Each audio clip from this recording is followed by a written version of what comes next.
이렇게 말씀드리면 조금 재수없다고 느끼실 수도 있지만 저는 시집을 무척 잘 간 편이었어요. 저희 남편의 경우에는 서울에서 내놓으라는 대학교를 나온 것도 모자라 남들이 다 알만한 대기업에 입사하여 30대 후반이란 나이에 차장 직함까지 달하는 걸요. 그에 비해 저는 한참이나 모자란 조건을 가지고 있었고요. 남편이 다니는 회사의 계약직 직원으로 일을 했거든요. 그것도 대기업이 아닌 하청업체에서 말이에요. 아마 제가 남편의 목숨을 구해주지 않았다면 아마 남편 같은 남자를 만나 결혼하는 것은 어림도 없었을 거예요. 남편은 저희 회사로 미팅을 오는 날 심장마비로 쓰러졌고 공교롭게도 그때 사무실에 있던 직원이라고는 저 하나밖에 없었어요. 그래서 반강제적으로 응급조치를 하고 119를 부르게 된 거고요. 이 때문에 남편은 항상 저에게 고마워하더라고요. 자신이 이렇게 멀쩡히 살아있는 것은 모두 제 덕분이라면서요. 하지만 어머니의 경우에는 정반대인 듯 했어요. 그날 일을 무척이나 후회하는 것 같아 보이기도 했죠. 제가 듣고 싶어서 들은 것은 아니었지만 결혼 초반 어머니의 생신을 맞아 시댁에서 하룻밤을 묵었을 때 일이었어요. 잠에서 깨서 안방에 문을 열고 나가자 당황스러운 장면을 목격하고 말았지요. 어머니께서는 남편의 손을 부여잡으며 펑펑 눈물을 쏟고 계신 게 아니겠어요? 이 애미가 과부만 아니었어도 네가 저런 거랑 결혼하는 일은 없었을 텐데 네가 뭐가 아쉬워서 동네 개도 안 쳐다볼 빈털털이랑 결혼을 했는지. 아니, 내가 천추의 한이다 한이야. 없는 집구석이 더 뻔뻔하다고. 이 애미라도 없었으면 저 집구석에서 어떻게 서라도 뜯어먹으려고 난리일 텐데 지 새끼처럼 내 새끼 지갑 털어갈 저 집안 식구들 생각하면 아이 마음을 아무리 편하게 먹으려고 해도 내가 편하게 먹을 수가 없어. 어머니께서는 남편이 저랑 결혼한 이유가 자신이 과부이기 때문이라고 생각하시는 것 같았어요. 더 좋은 자리가 있지만 모두 과부인 자신 때문에 부담스러워 쥐뿔도 없는 저를 아내로 맞았다는 식으로 말이에요. 엄마, 그게 무슨 말이에요? 아무리 여기저기 따지고 치르는 게 결혼이라고는 해도 제일 중요한 건 사람 마음인 거죠. 저 사람이랑 결혼한 건 온전히 제 뜻이지 다른 이유는 없어요. 그러니까 엄마도 하나뿐인 아들이 선택한 귀한 사람이라 생각해서 집사람 좀 예쁘게 봐주세요. 집사람 조건이 부족하다고 해서 사람 자체가 나쁜 건 아니잖아요. 아이고 이거사 조건이 안 좋은 게 나쁜 거야. 사람만 좋으면 뭐 하겠니? 써먹을 데가 없는데. 내가 너 하나 잘 키우자고 얼마나 갖은 고생을 다 했는데 고작 며느리로 들어온 게 저런 거라니. 아, 이럴 줄 알았으면 그때 선자리를 하루 더 일찍 잡는 건데 제일 중요한 날 어떻게 일이 이렇게 꼬였는지. 이야기를 들어보니 남편이 쓰러지던 날 어머니께서는 선자리를 잡아놓은 모양이더라고요. 그것도 아주 대단한 집 딸내미랑요. 어머니에게 가까이 다가가고 싶어도 자꾸만 이날의 대화가 떠올라 쉽사리 다가갈 수 없었네요. 어떤 노력을 해도 어머니께서는 저를 못마땅하게 여길 거라는 걸 너무나 잘 알고 있었거든요. 물론 그렇다고 어머니께서 저에게 직접적으로 시집살이를 시킨다거나 학가를 강요하시는 것은 아니었어요. 단지 남편과 함께 어머니를 뵈려고 시댁에 올 때면 때때로 한숨을 내쉬거나 못마땅한 눈빛을 보내실 뿐이었지요. 남편이 없을 때면 묘하게 차가워진 태도로 저를 대하기도 했고요. 그래도 제 나름대로 어머니에게 며느리 된 도리를 다하기 위해 노력하기도 했어요. 어머니 입장에서 남편보다 턱없이 부족한 조건으로 시집 온 것은 부정할 수 없는 사실인데다가 남편은 경제적으로 부족한 친정집을 많이 도와주었기 때문에 저도 어머니에게 잘해드리는 것은 당연한 것이라고 생각했죠. 제가 어머니의 마음을 열기 위해 가장 먼저 한 일은 과일 가게의 일을 도와드리는 것이었어요. 제가 가게로 가자마자 어머니는 부담이 된다며 한사코 거절을 하셨지만 때마침 과일 가게 일손을 도와주던 아주머니가 이사를 하고 오랫동안 과일 가게의 굳은 일을 도맡아 하던 삼촌께서도 건강 악화의 이유로 일을 그만두셨기에 어머니께서도 어쩔 수 없이 저를 받아주셨지요. 어머니가 저에게 냉랭한 시어머니긴 했지만 생활력 하나만큼은 알아줘야만 했어요. 남들은 1년도 버티기 힘들다는 과일 장사를 한 곳에서 20년 동안 운영하며 유지했다는 것만 말씀드려도 대강 눈치채실만 하겠지요.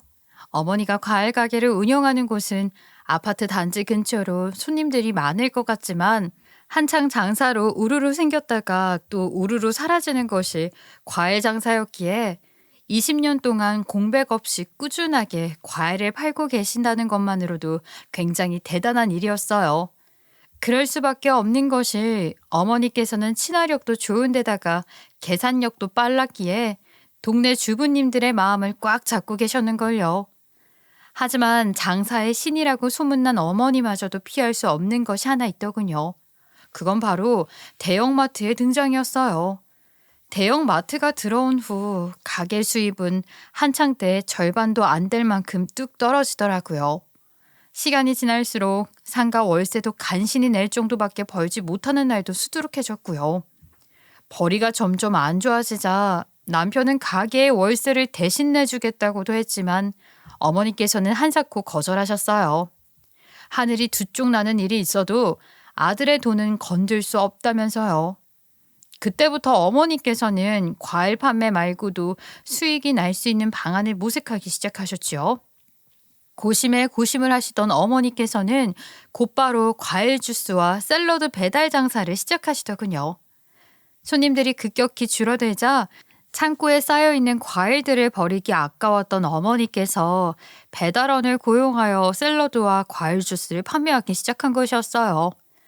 농약을 전혀 쓰지 않은 유기농 과일로 만든 주스라는 점에서 아파트 단지 사람뿐만 아니라 동네 사람들까지도 과일 주스를 주문했고 이로 인해 가게의 매출은 회복하다 못해 더 상승하고 말았네요.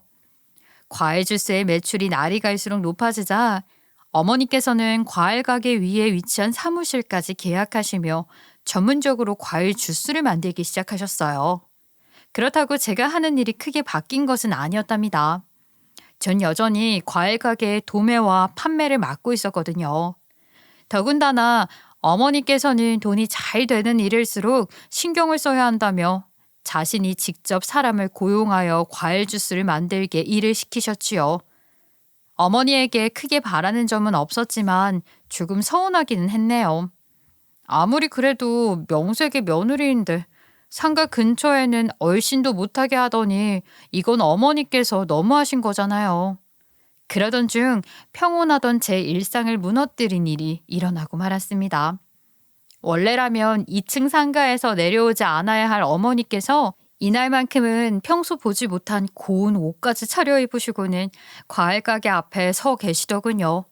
원래라면 일을 하는데 걸치적거린다면서 펑퍼짐한 몸빼바지에 다 늘어난 티만 걸치실 어머니셨기에 의아할 뿐이었어요. 그러다 차에서 내린 상가 건물주를 본 뒤에야 고개를 끄덕였지요. 알고 보니 건물주 역시도 어머니가 만드신 과일 주스의 소문을 듣고 며느리와 함께 가게를 찾아온 것이었고요. 사장님 주스 맛이 그렇게 일품이라면서요. 어디나도 인삼주보다 구하기 어렵다는 그 과일 주스 맛 좀 봅시다. 인심 좀 더 써주실 수 있다면 우리 며느리한테 줄 주스도 만들어주면 좋고요. 우리 집 장남이 결혼한 지가 벌써 3년이 넘었는데 아직 애가 안 들어섰으니 내가 속이 오죽 타겠어요. 이번 연도에 손주놈 좀 품에 안을 수 있게 우리 정 사장님이 힘 좀 써주면 내가 돈은 부르는 대로 드리리다. 아유, 다른 사람도 아니고 우리 대표님께서 부탁하시는데 제가 안 들어드릴 리가 있나요? 무조건 열일 제치고라도 달려들어서 갖다 바쳐야지요. 땅에서 난 제철 과일이야말로 약이 따로 없는 거 대표님도 잘 아시죠? 내가 이래서 정 사장님을 좋아하는 겁니다. 아주 화통하신 게 말이 잘 통하니 역시 장사꾼은 달라도 다릅니다. 새아가 너도 나와서 정 사장님한테 인사드려라. 아들 안겨줄 아주 귀한 분이니까. 건물주가 며느리를 소개하는 순간 저는 사색이 되어 들고 있던 과일 바구니를 떨어뜨리고 말았네요. 건물주가 예뻐 죽겠다는 첫째 며느리는 학창시절 저를 수없이 괴롭혔던 동창이었거든요. 동창은 건물주와 어머니 앞에서 온갖 착한 척을 했지만 그 본 모습을 아는 저는 머리털이 쭈뼛하게 서더라고요. 그러다 두 분이 2층으로 올라가고 동창은 예상대로 악독한 본 모습을 드러냈지요. 어머, 넌 어떻게 그때나 지금이나 달라진 게 하나도 없니? 시궁창 같은 곳에서 허드렛 일이나 하고. 하긴 너한테는 이게 제일 잘 어울린다. 우물안 개구리가 밖으로 나와봤자 뭐 할 게 있겠니? 바다에 뛰어들었다가는 소금물에 데쳐지고 산으로 가봤자 잡아먹히기나 할 텐데. 원래 도둑질하고 도망은 가도 팔자도둑은 못하는 법이라고 하잖아. 동창과 저의 악연을 이야기하자면 16년 전으로 거슬러 올라가야만 했어요. 그 당시 아버지께서는 작은아버지의 빚 보증을 잘못 서신 탓에 집은 물론 통장에 있는 돈까지 몽땅 날리고 말았지요. 금방이라도 거리에 나앉아도 이상하지 않을 집안 형편에 아버지께서는 자존심도 버린 채 자신이 일하고 있던 회사 사장님에게 사정사정 하셨고요. 아무 곳이라도 좋으니까 지붕 달린 곳에서 살 수 있게 해달라면서요.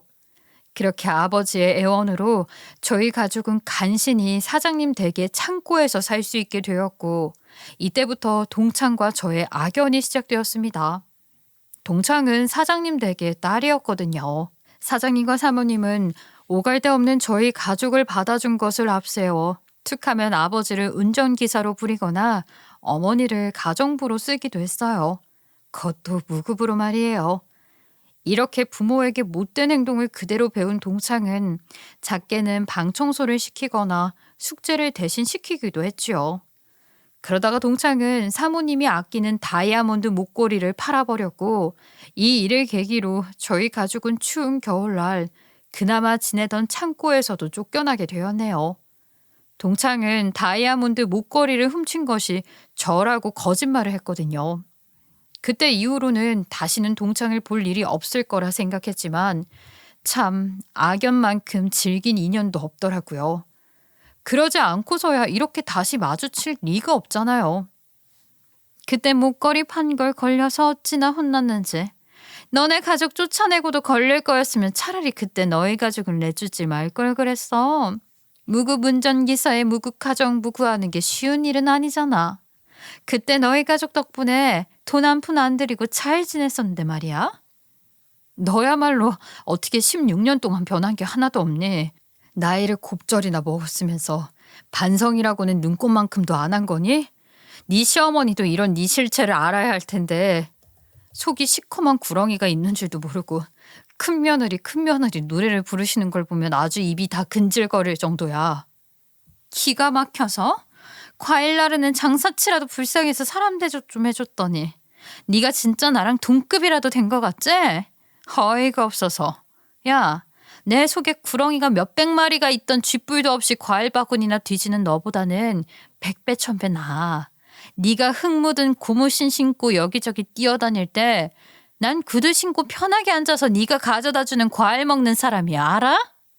몇 마디 한 것이 고가웠는지 동창은 다음 날부터 과일 가게로 찾아와 온갖 갑질이랑 갑질은 다 하며 저를 괴롭히기 시작했어요. 한 입씩 베어 물은 과일을 환불해달라는 것은 물론 어떨 때는 저희 가게 과일이 맛이 없다면서 멋대로 과일을 쓰레기통에 버리기도 했지요. 그러나 동창의 갑질보다 더 속상한 것은 어머니께서 제가 아닌 동창의 편을 든다는 사실이었네요. 어머니께서는 동창이 건물주가 아끼는 며느리라는 이유로 어떤 잘못을 해도 웃으며 넘어가셨어요. 하다하다 동창은 자신의 집으로 건너와 직접 과일을 깎으라고 명령을 하기도 했고요. 참다 못한 제가 화를 내자 어머니는 바로 저에게 호통을 치시더라고요. 돈이 없으면 사람 비유라도 잘 맞출 줄 알아야지. 어디 쥐뿔도 없는 게 목소리를 높여. 이분이 누군 줄 알고? 백날 과일 가게 앞에 앉아 있어봐야 파리랑 친구나 먹을 텐데 집에 가서 과일 깎아주는 게 뭐 큰일이라고 이렇게 소란을 피워? 돈이 없으면 눈치라도 있어야지. 이런 일로 성질도 못 참을 거였으면 애초에 가게 일을 돕는다고 말이나 꺼내지 말든지. 어머니, 정말 너무하시네요. 아무리 제가 눈에 안 찬다고 해도 그렇지. 어떻게 식모살이까지 하라고 말씀하세요? 어머니한테 저는 아무짝에도 쓸모없는 파리 새끼다. 이 말씀이신 거예요? 이게 뭘 잘했다고 큰 소리야, 큰 소리는. 내가 아무리 꽁지 빠지게 일을 하면 뭐하냐. 며느리라고 하나 있는 게 아무 짝에도 쓸모없는 짓만 골라서 하고 돌아다니는데. 어디 할 짓이 없어서 귀한 집 며느님을 건드려. 너 하나 때문에 우리 가게 망하는 꼴은 절대 못 보니까 당장 가서 사과부터 올려라. 어머니에게는 정말 크게 실망했어요. 아무리 큰일이라도 팔은 안으로 굽는다는데 아무리 건물주에게 잘 보여야 한다고 한들 이런 순간에는 며느리 편을 들어주는 것이 정상 아닌가요? 속상한 마음에 저는 핸드폰도 꺼둔 채 잠자리에 들었어요. 가게에 가지 않겠다고 다짐을 하기도 했고요. 하지만 몸이 적응을 해서인지 과일 가게를 여는 시간이 되자 눈이 또 저절로 떠지더라고요. 그래서 그냥 과일 가게로 출근을 하기로 한 거죠. 제가 아니면 가게 문을 여는 사람도 없을 거니까요. 그런데 가게 문을 열자마자 동창은 당장 자기 집으로 오라며 몇 통이나 전화를 해왔어요. 원래라면 무시를 하고 가지 않으려 했지만 당장 오지 않는다면 어머니의 과일 가게를 당장 없앨 수도 있다며 공갈을 했기에 어쩔 수 없이 동창의 집에 가게 되었지요. 집에 도착하자 동창은 다짜고짜 사진 뭉치를 바닥에 내던졌습니다. 사진에는 마이크를 잡고 앞에서 열심히 연설하는 어머니와 자리에 앉아 어머니 말씀을 열심히 듣고 있는 동네 아줌마들의 모습이 찍혀 있었어요.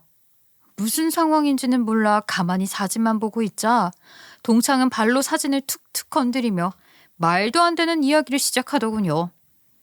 네가 시집간 집구석이 정상일 리가 없지. 너도 너희 시어머니가 다단계 짓거리 하는 거 진작 알고 있었지? 주스 나부랭이 팔아 몇 푼 벌어보겠다고 온 동네에 사과즙 찌그리는 시어머니나 그런 시어머니한테 사과 쪼가리라도 얻어먹겠다고 빌빌거리는 너나 참 가지가지한다. 너야말로 열심히 살고 있는 생사람 잡지 말고 너희 집 며느리 노릇이나 똑바로 해. 우리 어머니 너같이 못돼 먹은 애한테 비웃음 당할 사람 아니니까. 너 연기 실력 대단하다. 눈 하나 깜짝 안 하고 거짓말하는 걸 보면 말이야. 이것도 네 시어머니랑 밤새 연습해서 맞췄나 보지? 동네 사람들도 다 알아야 하는데 말이야. 배달로 파는 과일 주스가 실제로는 사람 등골이나 파먹는 다단계 짓거리에 쓰이고 있다고 말이야. 어디 당장 가게 앞에 가서 너희 시어머니가 한 짓 한번 시원하게 까발려 줄까? 네가 이 정도로 인간 이하인 줄은 몰랐다. 네가 부잣집에 시집 갔다고 모든 세상 일이 다 네 마음대로 굴러가는 줄 알아? 아무리 우리 어머니가 장사에 목숨 건 사람이라고 해도 상도덕은 아시는 분이야. 어디 할 짓 없어서 잘 살고 있는 남의 집 시어머니를 건드려? 너희 남편이랑 시어머니가 불쌍하다. 온 동네방네 자랑하며 다니는 큰며느리가 뒤에서는 입에 담지 못할 짓거리만 줄줄 흘리고 다니니 말이야. 어디 다른 게 먹칠이니? 건물주 며느리 이름표 달고 분수도 모르고 날뛰는 게 먹칠이지. 참 눈물겨운 사랑 납셨다.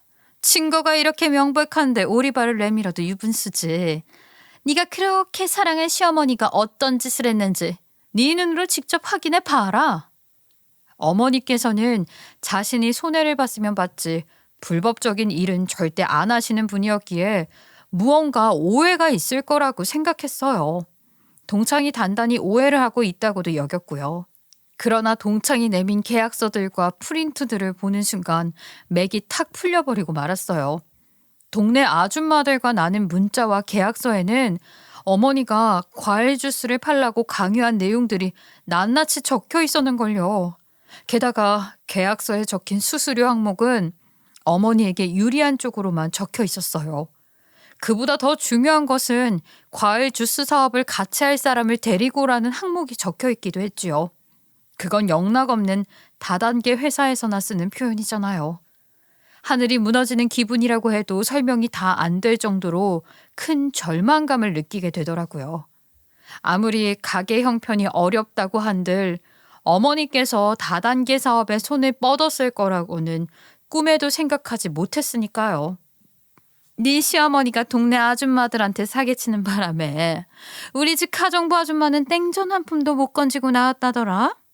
아줌마야, 내가 돈 좀 쥐어줘서 입이야 다물게 했지만 어디 사람 입이 하나인 것도 아니고 이 사실이 소문나면 과일 가게나 망하는 건 물론이고 다시는 이 근방에서 장사 못할 텐데 이를 어쩌니?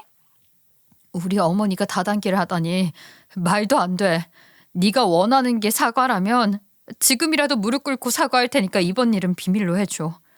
어머니가 아무 이유 없이 자기 욕심 때문에 사람 부리실 분이 절대 아닌데 그래, 뭔가 착각을 했거나 사정이 있을 거야. 예. 너는 네 무릎 어디 금덩이라도 박아놓은 줄 아니? 무슨 일만 생기면 뽀르르 무릎부터 꿇고 보는 방정맞은 사과는 받고 싶지도 않아. 그리고 뭐? 사정이 있어? 너 진짜 웃기게 말한다. 야, 남의 지갑에서 돈 훔쳐가는 도둑이나 네 시어머니나 다를 게 뭔데? 신나게 남의 손에서 나온 돈으로 사장놀이한 짓거리가 뭐 이 계약서에 다 나와 있는데 너는 아직도 너희 시어머니가 부처님이라도 되는 줄 아는 거야? 못 배워먹은 건 알고 있었지만 너도 참 미련하다. 도둑질이나 하는 사기꾼을 구원자라도 되는 양 믿고 있는 걸 보니 말이야. 네가 시키는 건 뭐든지 다 할 테니까 제발 우리 어머니한테 한 번이라도 기회를 좀 줬으면 좋겠어. 그래? 분명 네 입으로 직접 말했다. 시키는 건 뭐든지 다 하겠다고. 아, 안 그래도 집안일 하는데 300씩이나 주면서 사람 부리는 것도 껄끄러웠는데 잘 됐다. 예, 너는 나 같은 동창된 걸 운 좋은 줄 알아 이거사. 세상 천지에 집안일 도와주는 대가로 친구 시어머니 허물까지 덮어주는 동창이 어디 있니? 물론 허물을 덮을지 말지는 네가 나한테 얼마나 잘하냐에 따라 달라지겠지만 말이야. 비참하긴 하지만 어쩔 수가 없었어요. 물론 어머니께서 잘못 행동을 한 것은 맞지만 그래도 며느리 된 도리로 잘못을 깨우칠 기회를 드리고 싶어는 걸요. 어머니에게 과일 가게란 남편 다음으로 중요한 존재였기에 더더욱 과일 가게를 살려야겠다 생각했는지도 몰라요. 무릎까지 꿇고 빌자 동창은 고민하는 척을 하더니 입을 다무는 조건으로 자기 가정부 일을 하라며 명령하더군요. 그것도 무급으로 말이에요. 네, 말도 안 되는 억지였지만 다른 선택지가 없었기에 어쩔 수 없이 가정부 일을 할 수밖에 없었지요. 동창은 신혼집과 자신이 개인적으로 쓰고 있는 오피스텔 청소를 동시에 시키곤 했어요. 동창의 가정부가 된 이후로 과일 장사가 끝나는 시간이 미치게 싫어졌고요. 과일 가게가 끝나는 시간에 딱 맞춰 전화를 하고 집안 살림을 시켰으니까요. 이것만으로도 고단했지만 참 고약하게도 동창은 제가 청소하는 것을 볼 때면 바로 앞에서 집을 더 어지르기도 했네요. 단순히 저를 괴롭힌다는 이유로요. 귀가 시간이 늦어지자 남편은 물론 시어머니까지도 저를 타박하셨어요. 너는 하는 것도 없는 애가 어딜 그렇게 싸돌아 다니니? 시애미 무시하는 것도 모자라서 이제는 남편 밥 차려주는 것도 귀찮아졌다 이거냐? 삼시세끼 다 차리는 것도 아니고 아예 아침 저녁 두 끼 차려주는 게 그게 어렵다 이거냐? 너무 억울하다 못해 울컥 어머니의 다단계 이야기가 목구멍까지 차오르기도 했어요.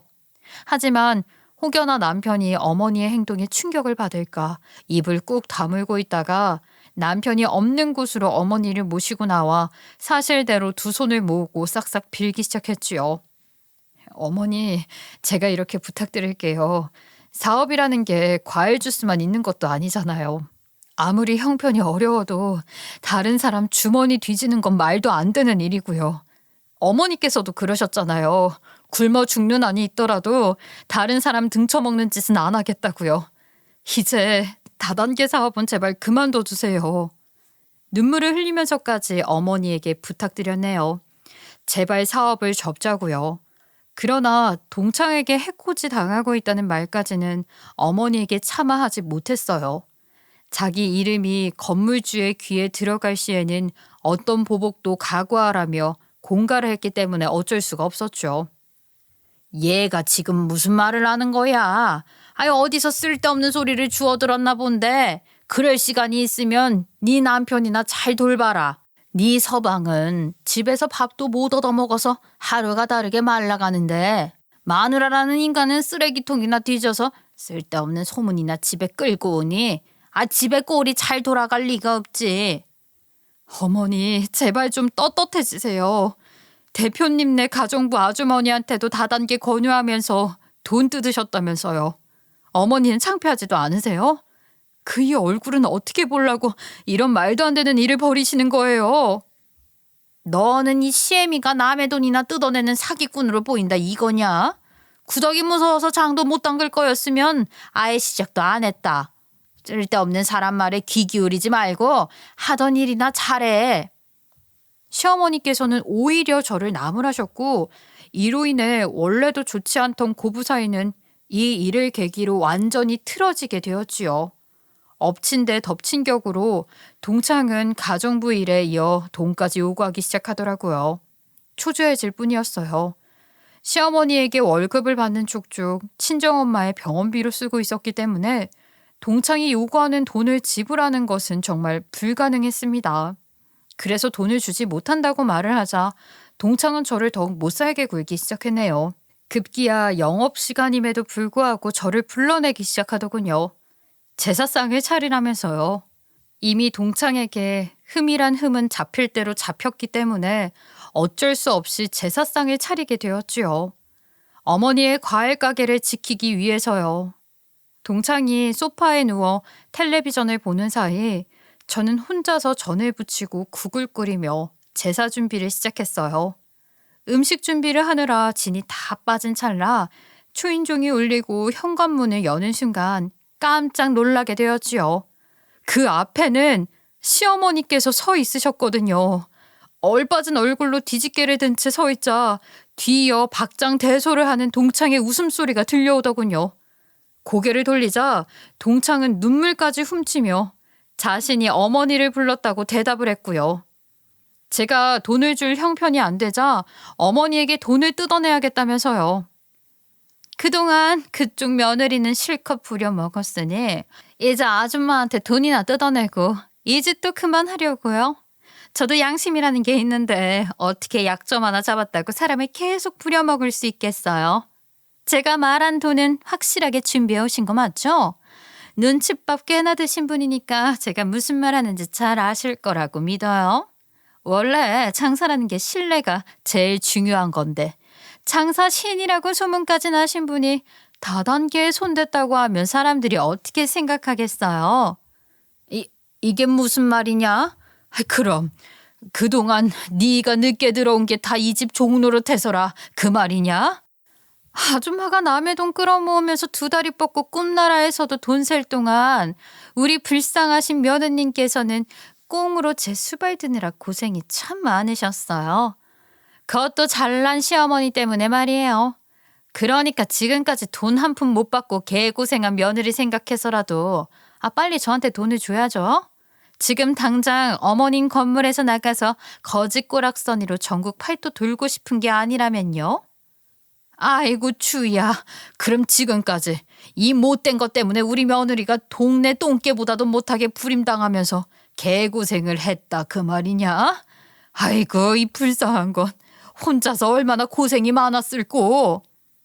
아줌마, 지금 그렇게 남의 집 바닥치면서 여유 부릴 때가 아닐 텐데요.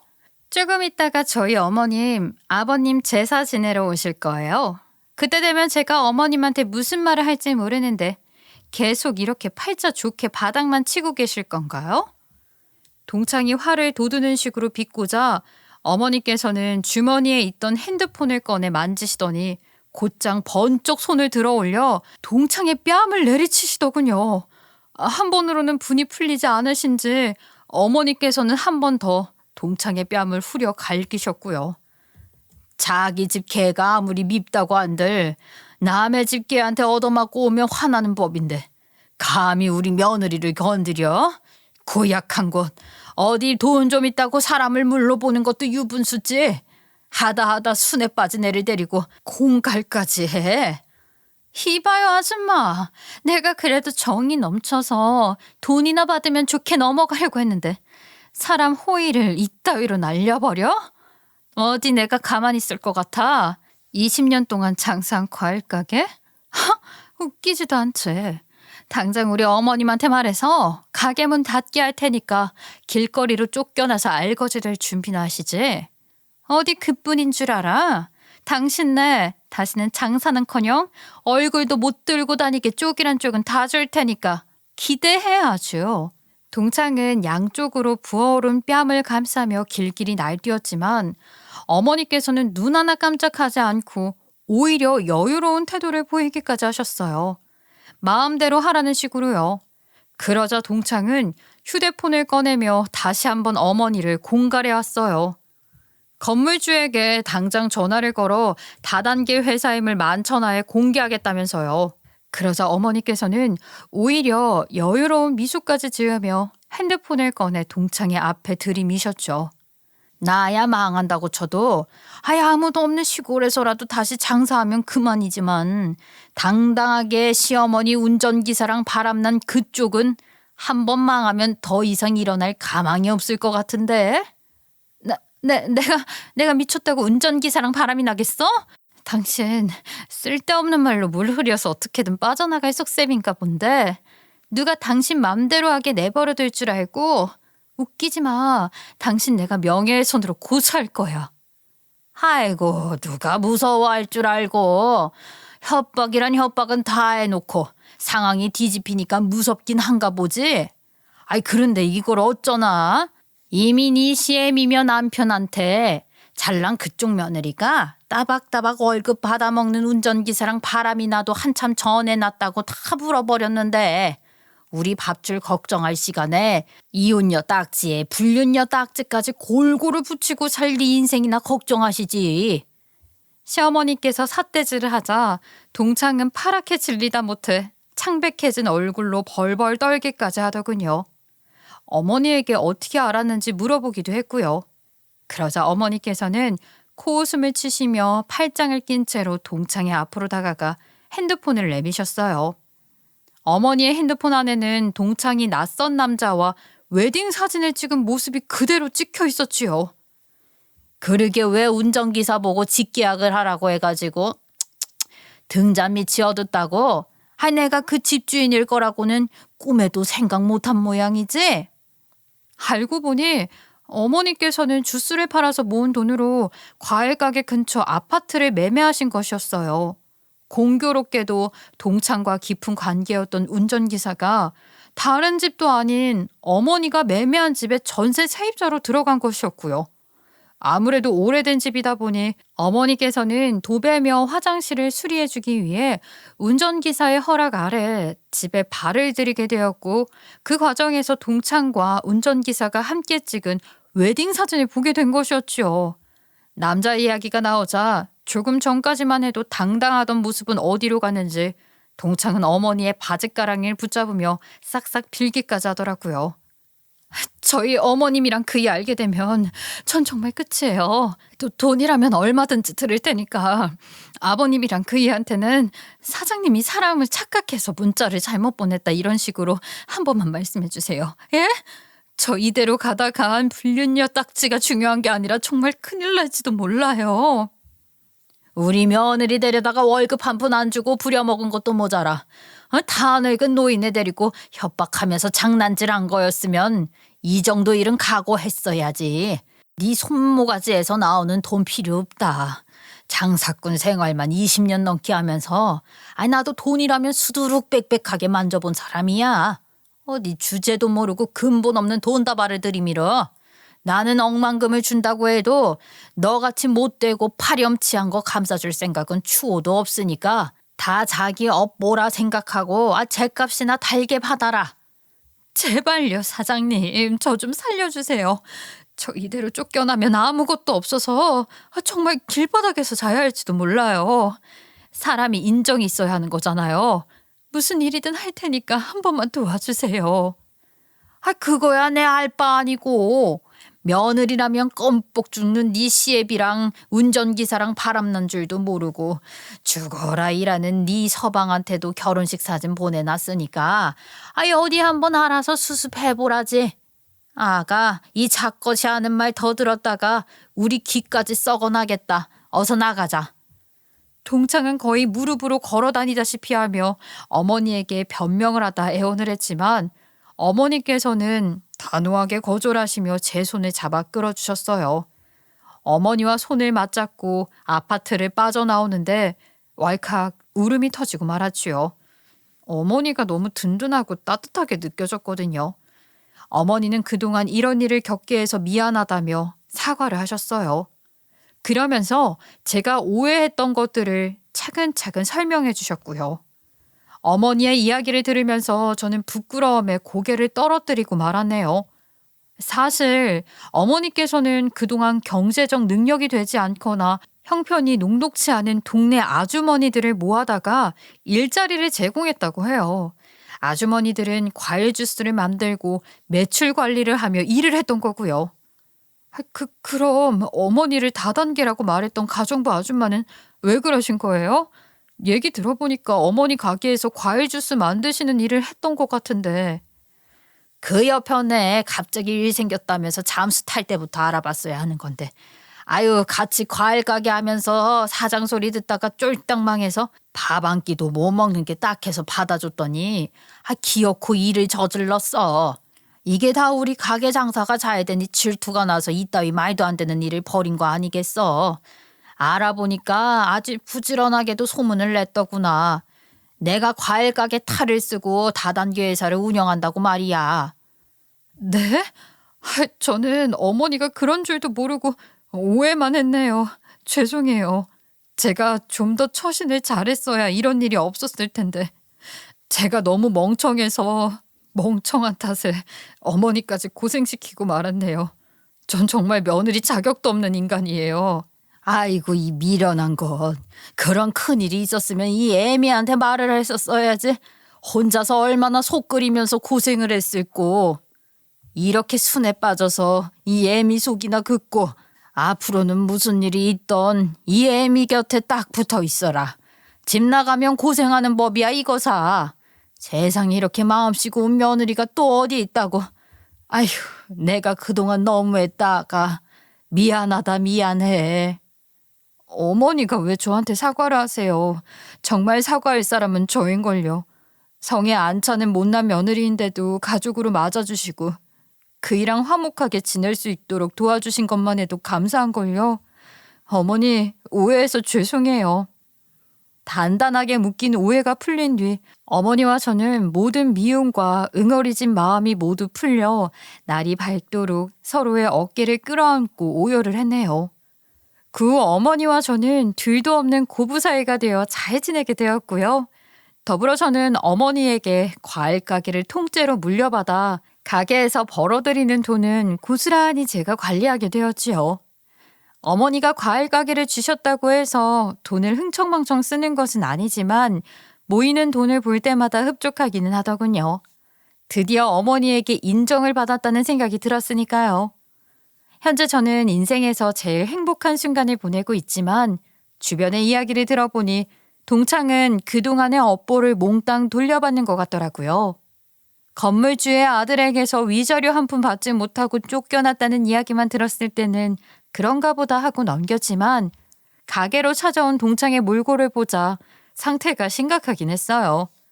동창은 꼬질꼬질해진 모습으로 비싸기 그지없는 무릎을 꿇고 싹싹 빌기까지 했고요. 바람 피운 게 걸려서 위자료는커녕 오히려 돈까지 물어주게 생겼어. 나 이제 정말 빈털털이야. 너희 시어머니 죄는 내가 묻지도 않을 테니까 제발 돈만 벌 수 있게 해줘. 정말 뭐든지 다 할게. 골고루 진상질이나 하는 꼴이 무슨 과일 바구니도 아니고 참나 어이가 없어서. 온 세상에 일할 사람이 너 하나 남았다고 해도 일 시킬 일은 없을 테니까 잘난 네 내연남이나 찾아가. 부잣집 운전기사로 일했는데 너 하나 못 먹여 살리겠어? 그 자식이 옆에 있었으면 내가 너한테 이렇게 거짓걸로 찾아와서 사정이나 했겠니? 그 자식은 상간남 소송 걸리자마자 전 남편한테 싹싹 빌면서 제발 운전수 일 계속할 수 있게 해달라고 사정을 하더라. 다시는 나랑 만나지 말라는 소리 듣자마자 나는 안중에도 없이 꽁지 빠지게 도망가는데 얼마나 서럽고 비참하던지. 고작 운전수 일 잘릴까 노심초사하면서 자기 여자도 버리고 도망가는 놈을 뭐가 좋다고 집에까지 끌어들여서 그 미친 짓을 했는지. 그때로 돌아갈 수만 있다면 뭐든지 다 하고 싶은 심정이야. 직접 남의 팔자 쥐어주면서 꼴 수 있는 만큼 꼴하고 일부러 명령까지 해도 너 정도로 팔자 꼴 수 있는 사람은 없을 거야. 아휴, 그래도 누굴 탓하겠니? 다 썩은 동태눈깔 달고 태어난 스스로를 탓해야지. 나는 네가 세상에서 제일 불쌍한 거지가 된다고 해도 눈물 한 방울 안 흘릴 자신 있으니까 쓸데없는 짓으로 힘 빼지 말고 내 눈에서 사라지긴 하시지? 정아야, 원한 대로 다 해줄게. 나 좀 살려주라. 나 사실 우리 친정집도 망해서 취집 간 거여서 어디 비빌 언덕도 없어서 그래. 내가 너한테도 너희 시어머니한테도 인간이야 짓 하면서 괘씸하게 굴었던 거 인정해. 그러니까 더 네 곁에 두고 부려먹어야지. 안 그래? 사실 내가 다른 데 가서 연락 끊기면 얼마나 답답할 거야. 그럴 바에야 차라리 옆에 두고 일 시키면서 어떻게 사는지 눈앞에 지켜보면 되잖아. 정아야, 나 정말 더 이상 떨어질 낭떠러지도 없어. 내가 미쳤니? 돈 한 푼도 없이 껍데기만 남은 널 걷어먹이게? 한평생 남 생각 안 하고 뻔뻔하게 고개나 빳빳하게 세우면서 살아서 그런가? 쫄딱 망한 이 순간에도 재수없는 게 이루 말할 수가 없다. 다시 말하지만 나는 너 걷어먹이면서 일 시킬 생각 없으니까 당장 나가. 동창의 바람을 괘씸하게 여긴 건물주는 비싸기로 유명한 로펌 변호사를 3명이나 쓴 탓에 실가락지 하나 건지지 못하고 쫓겨난 모양이었어요. 친정집이라도 도와주었다면 형편이 나았겠지만 친정도 도와줄 형편이 안 되는 모양이었어요. 되려 집안 망신이라면서 내쫓았다네요. 저는 눈물 콧물 빼는 동창을 그냥 돌려보낼 생각이었지만 시어머니께서는 흔쾌히 동창에게 일자리를 주겠다고 하셨죠. 어머니의 말씀에 동창은 바닥에 처박히다시피 이마를 조아리며 어머니께 인사를 했고요. 차라리 얘를 곁에 두고 너한테 부려먹었던 걸 똑같이 부려먹는 게 훨씬 낫지. 아무리 그래도요. 못돼 먹은 사람 심성은 죽었다 깨어나도 안 바뀐다는 거 어머니가 저보다 더 잘 아시잖아요. 가뜩이나 앞가게 아줌마는 아직도 어머니가 다단계 운영한다면서 말도 안 되는 소문이나 퍼뜨리고 다니는데 얘라고 어디 다르겠어요? 어머니 약한 모습에 혹해서 마음 약해지시면 안 돼요. 지금이야 배고프고 힘드니까 발톱을 숨기고 있지만 언제 다시 저희 가게를 풍비박산 낼지 모른다고요. 더군다나 이사를 가서 가게를 운영하는 것도 아닌데 바람난 며느리 걷어줬다 대표님이 화내시면 어떡해요. 아서라. 쥐들도 2-3번 걸린 쥐덫은 가뿐하게 피해간다는데 나라고 못할 게 있니? 소식도 모르는 먼 곳으로 떠나서 뭐하고 사는지 지금은 얼마나 꼴값을 떨지 화딱지 내면서 천장에 발차기질 할 바에는 차라리 옆에 두고 부려먹는 게 훨씬 낫다. 감사합니다. 걷어주신 이 은혜 잊지 않고 꼭 보답하도록 하겠습니다.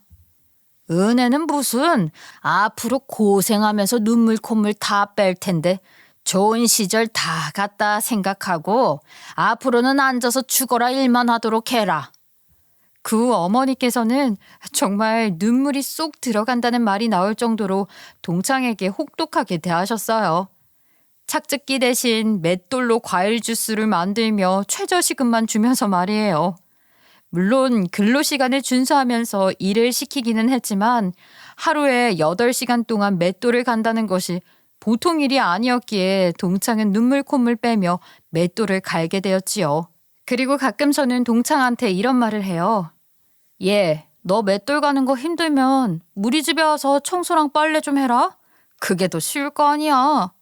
그럼 아주 좋다고 저희 집에 와서 가사 도우미 일을 하고 있는 중이에요.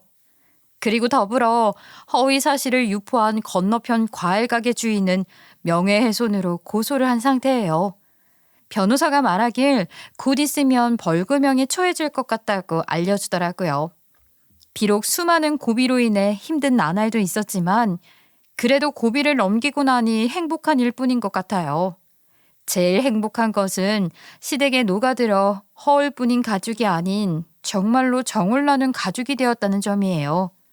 앞으로 바라는 것이 하나 더 있다면 그건 어머니와 함께 오랫동안 과일 가게를 운영하는 것이랍니다.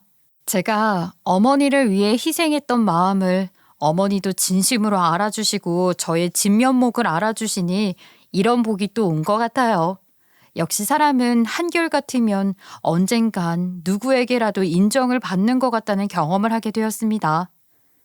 여러분들 중에서도 비록 지금은 남들이 인정해주지 않고 혼자만의 길을 걷고 있으신 분들이 계시다면 언젠가는 여러분들 뒤에 많은 사람들이 당신을 지지하고 있을 거라고 작게나마 희망을 전하고 싶어요. 그럼 지금까지 제 사연을 경청해주신 분들께 감사 인사를 드리며 물러가도록 하겠습니다. 감사합니다.